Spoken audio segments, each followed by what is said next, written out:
Hello friends, कैसे हो आप सब। मेरे यूट्यूब चैनल पे आप सभी का स्वागत है। फ्रेंड्स, आज मदर्स डे है और मैंने मदर्स डे के लिए स्पेशल बिगिनर्स के लिए ये मेहंदी डिज़ाइन बनाई है।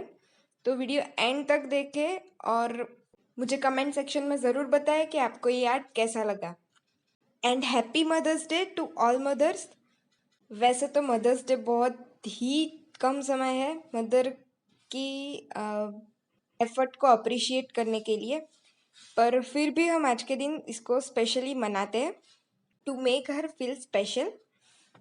अगर वीडियो पसंद आए तो मेरे वीडियो को लाइक करें और शेयर करें और मेरे चैनल को सब्सक्राइब करें ताकि ऐसे ही वीडियोस मैं आपके लिए लाती रहूं।